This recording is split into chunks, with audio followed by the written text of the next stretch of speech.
Hello കൂട്ടുകാരെ, എല്ലാവർക്കും നമ്മുടെ പുതിയൊരു വീഡിയോയിലേക്ക് സ്വാഗതം. നമ്മുടെ ഇന്നത്തെ വീഡിയോ ഒരു ക്ലീനിങ് ടിപ്സ് ആണ്. ക്ലീനിങ് ടിപ്സ് എന്ന് വെച്ച് കഴിഞ്ഞാൽ നമ്മുടെ വീട് എപ്പോഴും നല്ല വൃത്തിയായിരിക്കാൻ നമ്മൾ എന്തൊക്കെ ചെയ്യണം എന്നുള്ളതാണ്. നമ്മുടെ ജീവിതത്തിൽ നമ്മൾ ചില കാര്യങ്ങൾ ശ്രദ്ധിച്ചു കഴിഞ്ഞാൽ നമ്മുടെ വീട് എപ്പോഴും നല്ല ക്ലീൻ ആയിട്ടിരിക്കും. നമ്മുടെ വീട്ടിൽ ഗസ്റ്റുകളോ മറ്റാരെങ്കിലും വരുമ്പോഴത്തേക്കും നമ്മൾ വീട് വൃത്തിയാക്കാൻ വേണ്ടി കിടന്ന് ഓടേണ്ടി വരത്തില്ല. നമ്മുടെ വീട്ടിൽ ആരെങ്കിലും വരുമ്പോൾ വീട് വൃത്തികേടായിട്ട് കിടന്നു കഴിഞ്ഞാൽ നമുക്കൊരു ഭയങ്കര ചമ്മലായിരിക്കും. അപ്പോൾ ആ ഒരു ചമ്മലിൽ നിന്നൊക്കെ രക്ഷപ്പെടണമെങ്കിൽ നമ്മൾ നമ്മുടെ വീട്ടിൽ ദിവസവും ചില കാര്യങ്ങൾ ശ്രദ്ധിച്ചു കഴിഞ്ഞാൽ വീട് നല്ല ക്ലീൻ ആയിട്ടിരിക്കും. അതെന്തൊക്കെയാണ് ഞാൻ എൻ്റെ വീട്ടിൽ ചെയ്യുന്നതെന്നുള്ളതാണ് നമ്മുടെ ഇന്നത്തെ വീഡിയോയിൽ ഞാൻ ഷെയർ ചെയ്യുന്നത്. വീഡിയോ നിങ്ങൾക്ക് ഇഷ്ടപ്പെട്ടാൽ വീഡിയോ ഒന്ന് ലൈക്ക് ചെയ്യാനും ചാനൽ സബ്സ്ക്രൈബ് ചെയ്യാനും മറക്കല്ലേ. അതുപോലെ നിങ്ങൾ നിങ്ങളുടെ വീട് വൃത്തിയായിട്ടിരിക്കാൻ വേണ്ടി ചെയ്യുന്ന ടിപ്സും കൂടെ ഈ വീഡിയോയ്ക്ക് താഴെ ഒന്ന് കമൻ്റായിട്ട് രേഖപ്പെടുത്തണേ.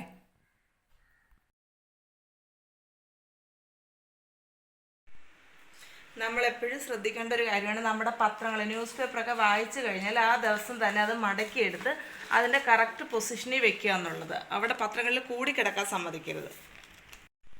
അതുപോലെ എല്ലാ ദിവസവും നമ്മുടെ കർട്ടനൊക്കെ ഒന്ന് പൊക്കി വെച്ച് ജനലുകൾ നന്നായിട്ട് തുറന്നു വെക്കണം. നല്ലപോലെ വായു സഞ്ചാരം കയറുന്നതിന് വേണ്ടിയിട്ട് ജനലുകളൊക്കെ തുറന്നിടുമ്പോഴത്തേക്ക് നല്ല ഫ്രഷ് എയർ നമ്മുടെ റൂമിൽ എപ്പോഴും കിട്ടും. അപ്പോൾ അത് നമ്മളെപ്പോഴും ശ്രദ്ധിക്കണം, ജനലുകളൊക്കെ നന്നായിട്ട് തുറന്നിടാൻ വേണ്ടിയിട്ട്. അതുപോലെ നമ്മുടെ വീട്ടിൽ നമുക്ക് ഓരോ സാധനങ്ങൾ വെക്കുന്നതിന് നമുക്കൊരു കറക്റ്റ് ഒരു പൊസിഷൻ വേണം. കണ്ട സ്ഥലങ്ങളിൽ കൊണ്ട് വെക്കരുത്. ഇതിപ്പോൾ ഓഫീസിൽ നിന്നൊക്കെ വന്നിട്ട് അവിടെ തന്നെ ഇട്ടിരിക്കും ചില ദിവസങ്ങളിൽ. ഇതെല്ലാം അതിൻ്റേതായിട്ടുള്ള സ്ഥലങ്ങളിൽ കൊണ്ടുവയ്ക്കണം. ഏത് സാധനം എടുത്താലും അതിൻ്റെ തന്നെ കറക്റ്റ് പൊസിഷനിൽ വെക്കാൻ നമ്മൾ ശ്രദ്ധിക്കണം എപ്പോഴും. ടി വിയുടെ റിമോട്ട് നമ്മൾ ടി വി കണ്ടു കഴിഞ്ഞാൽ അവിടെ തന്നെ ടി വിയുടെ അടുത്ത് എവിടെയെങ്കിലും വെച്ചിട്ട് പോവുക ചെയ്യാറ്. അത് അതിൻ്റേതായ സ്ഥലങ്ങളിൽ തന്നെ തിരിച്ചു വയ്ക്കണം. ഇപ്പോൾ എല്ലാ ടി വി യൂണിറ്റിനും ഒരുപാട് ഡ്രോയറൊക്കെ കാണും. അപ്പോൾ അതിൻ്റെ ആ കറക്റ്റ് പൊസിഷനിൽ തന്നെ ടി വിയുടെ റിമോട്ടുകൾ തിരിച്ചു വയ്ക്കാൻ ശ്രദ്ധിക്കണം. അതുപോലെ നമ്മുടെ ഡൈനിങ് ഹാളിൽ ഏറ്റവും പ്രധാനപ്പെട്ട ഒരു ഏരിയയാണ് നമ്മുടെ വാഷിംഗ് ഏരിയ എന്ന് പറയുന്നത്. പുറത്തുനിന്ന് ഇപ്പം നമ്മുടെ വീട്ടിലൊരു ഗസ്റ്റുകൾ വല്ലതും വന്നു കഴിഞ്ഞാൽ നമ്മൾ ഫുഡ് കൊടുത്തു കഴിഞ്ഞാൽ അവർ കൈ കഴുകാനൊക്കെ വരുന്ന ഒരു ഏരിയയാണ് വാഷിംഗ് ഏരിയ. അപ്പോൾ ആ ഏരിയ എപ്പോഴും നല്ല നീറ്റായിടാൻ ശ്രദ്ധിക്കണം. കാരണം ആ ഭാഗം വൃത്തികേടായിട്ട് കിടന്നു കഴിഞ്ഞാൽ ഗസ്റ്റുകൾക്ക് തന്നെ അതൊരു ബുദ്ധിമുട്ടാണ്. അപ്പോൾ അതിന് നമ്മൾ ശ്രദ്ധിക്കേണ്ട ഒരു പ്രധാന കാര്യം എന്ന് വെച്ചാൽ നമ്മൾ ഓരോ പ്രാവശ്യം ഫുഡ് കഴിച്ച് കഴിയുമ്പോഴും നമ്മൾ തുപ്പീൻ്റെ വേസ്റ്റും ഒക്കെ ചിലപ്പോൾ കുട്ടികളൊക്കെ അത്ര ശ്രദ്ധിക്കാതിട്ടിട്ട് പോകും. അപ്പോൾ ആ ഏരിയ അതൊന്ന് എപ്പോഴും ഒന്ന് ക്ലീൻ ആക്കിയിരിക്കണം. നമ്മുടെ അവിടെ എപ്പോഴും ഹാൻഡ് വാഷ് കാണും. ആ ഹാൻഡ് വാഷ് വെച്ച് തന്നെയാണ് കേട്ടോ ഞാൻ ക്ലീൻ ചെയ്ത്. ജസ്റ്റ് ഓരോ പ്രാവശ്യം യൂസ് കഴിഞ്ഞാലും രാവിലെ ഉച്ചയ്ക്കായാലും എപ്പോഴായാലും ജസ്റ്റ് ഒന്ന് കഴുകിടും. അപ്പോൾ ഈ എപ്പോഴും കഴുകുന്നതുകൊണ്ട് തന്നെ വലിയൊരു ഡീപ്പ് ക്ലീനിങ്ങിൻ്റെ ആവശ്യം വരുന്നില്ല. ജസ്റ്റ് ഒന്ന് വാഷ് ചെയ്തെടുത്തേ ഉള്ളൂ. നമ്മുടെ വീട്ടിൽ ബാക്കി എല്ലാ ഭാഗവും വൃത്തിയായിട്ട് കിടന്നിട്ട് ഈ വാഷിംഗ് ഏരിയ വൃത്തികേടായിട്ട് കിടക്കുവാണെങ്കിൽ അത് ഭയങ്കര ഒരു നെഗറ്റീവായിട്ടുള്ളൊരു ഫീലിംഗ് ആണ് വരുന്നത്. അപ്പോൾ എപ്പോഴും നമ്മുടെ വാഷിംഗ് ഏരിയ നല്ല വൃത്തിയായിട്ടിരിക്കാൻ ശ്രദ്ധിക്കണം. നമ്മൾ ഡൈനിങ് ടേബിൾ ശ്രദ്ധിക്കാനുള്ള ഓരോ പ്രാവശ്യം ഫുഡ് കഴിച്ച് കഴിയുമ്പോഴും നന്നായിട്ട് തുടച്ചിടണം. വെറുതെ ഒന്ന് തുടച്ചാൽ അതിൻ്റെ അകത്ത് പാടുകൾ ഇങ്ങനെ കാണും. ഇപ്പം വീഡിയോയിൽ അത്ര ക്ലിയർ ആയിട്ട് കാണത്തില്ല. നമ്മുടെ വെള്ളം വെച്ചതിൻ്റെയും ഗ്ലാസ് വെച്ചതിൻ്റെയും പാത്രങ്ങളുടെയൊക്കെ പാടുകൾ അങ്ങനെ കിടക്കും. പക്ഷെ നമ്മളൊരു ഗ്ലാസ് ക്ലീനർ വെച്ചാണ്ട് എൻ്റെ ഗ്ലാസ് ക്ലീനർ തീരാറായി, ഇനി ഇത്രയും കൂടെ ഉള്ളൂ. കാരണം എപ്പോഴും ഇത് വെച്ചാൽ ഞാൻ തുടയ്ക്കുന്നത്. ഇനി ഇതിങ്ങനെ കഴിക്കാം. ഇത് വെച്ച് നന്നായിട്ട് തുടച്ചെടുക്കണം.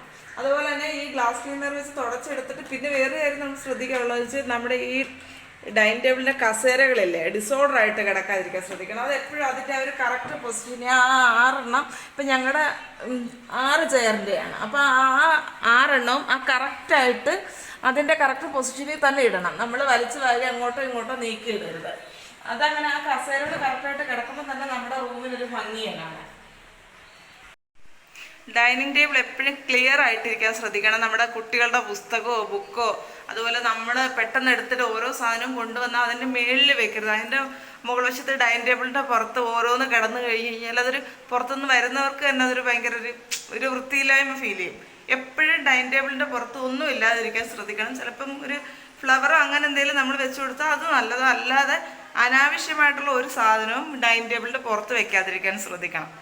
അതുപോലെ തന്നെ അതിൻ്റെ ആ സീറ്റിങ്ങിൻ്റെ അറേഞ്ച്മെൻറ്റും കസേരകൾ വലിച്ചു വാരി ഇടരുത്. അത് ആ കറക്റ്റ് പൊസിഷനിൽ തന്നെ അറേഞ്ച് ചെയ്തിടണം എപ്പോഴും.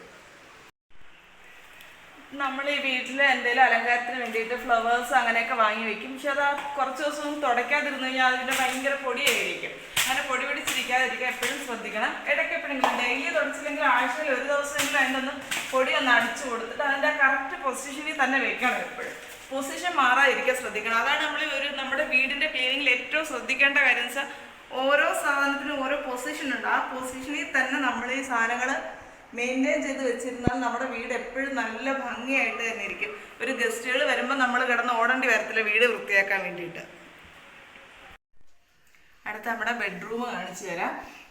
ഇത് ബെഡ്റൂമിനെ സംബന്ധിച്ചിടത്തോളം ഏറ്റവും പ്രധാനപ്പെട്ട സംഭവം എന്ന് വെച്ച് കഴിഞ്ഞാൽ ബെഡ് തന്നെയാണ്. ബെഡ് നമ്മൾ എണീറ്റ് കഴിഞ്ഞാൽ നമ്മൾ കിടന്നിട്ട് എണീക്കുമ്പോഴത്തേക്ക് ചുളുങ്ങി കിടക്കും. അത് നല്ല രീതിയിൽ നല്ലതുപോലെ വലിച്ച് ടക്ക് ചെയ്ത് ബെഡ് വിരിച്ചിടണം. ബെഡിൽ അധികം ചുളിവ് ഉണ്ടാവാതിരിക്കാൻ ശ്രദ്ധിക്കണം. ചുളിഞ്ഞ് കിടക്കുന്ന ബെഡ് കാണുമ്പോൾ ഒരു നെഗറ്റീവ് ഫീലിംഗ് ആണ് വരുന്നത്. നന്നായിട്ട് ബെഡ് നല്ല രീതിയിൽ മേക്ക് ചെയ്തിടണം. അതുപോലെ തന്നെ ചിലർ ഈ തുണികൾ കഴുകിയിട്ട് കൊണ്ടുവന്ന് നമ്മുടെ ബെഡിൽ കൊണ്ടുവന്നിടും, അല്ലെങ്കിൽ കസേരകളിൽ കൂട്ടി വയ്ക്കും. അത് നമ്മൾ അങ്ങനെ ചെയ്യരുത്. എത്രയും പെട്ടെന്ന് തന്നെ ആ തുണികൾ എടുത്ത് മടക്കി വെക്കണം. റൂമിൽ ഇങ്ങനെ കൂട്ടിയിടാതിരിക്കാൻ ശ്രദ്ധിക്കണം. ഇങ്ങനെയുള്ള ചെറിയ ചെറിയ കാര്യങ്ങൾ നമ്മൾ ശ്രദ്ധിക്കുകയാണെങ്കിൽ തന്നെ നമ്മുടെ വീട് എപ്പോഴും നല്ല നീറ്റ് ആൻഡ് ടൈഡി ആയിട്ടിരിക്കും. അതുപോലെ നമ്മൾ ഡെയിലി ഒരു പ്രാവശ്യമെങ്കിലും ഒന്ന് തൂക്കാനും ശ്രമിക്കണം. പിന്നെ നമുക്ക് ഓഫ് കിട്ടുന്ന ദിവസങ്ങൾ കാണുമല്ലോ, സൺഡേ അങ്ങനെയുള്ള ദിവസങ്ങളിൽ നമ്മുടെ ജനലിൻ്റെ ഗ്ലാസ്സുകളൊക്കെ ഒന്ന് തുടച്ചു കൊടുത്തു കഴിഞ്ഞാൽ നമ്മുടെ വീട് എപ്പോഴും നല്ല ക്ലീൻ ആയിട്ടിരിക്കും. നമ്മൾ ഈ പ്രത്യേകിച്ച് നമ്മുടെ വീട് വൃത്തികേടാവുന്നതിൻ്റെ ഒരു പ്രധാന കാരണം നമ്മൾ എടുക്കുന്ന സാധനം തിരിച്ച് അതിൻ്റെ കറക്റ്റ് പൊസിഷനിൽ വെക്കുന്നില്ല എന്നുള്ളത് തന്നെയാണ് നമ്മുടെ വീട് വൃത്തികേടായിട്ട് കിടക്കാനുള്ളൊരു മെയിൻ കാരണം. ആ കാര്യം എല്ലാവരും ഒന്ന് ശ്രദ്ധിച്ച് നോക്കുക. എപ്പോഴും നല്ല വീട് നീറ്റായിട്ടിരിക്കും. ഇനി നമ്മുടെ കിച്ചൻ്റെ ക്ലീനിങ്ങിനെ പറ്റിയിട്ടുള്ളൊരു വീഡിയോ ഞാൻ വേറൊരു ദിവസം ഇടാം. ഇപ്പം വീഡിയോയ്ക്ക് ലെങ്ത് കൂടുന്നതുകൊണ്ട് തൽക്കാലം ഇന്നിപ്പോൾ ഇത്രേ കാണിക്കുന്നുള്ളൂ.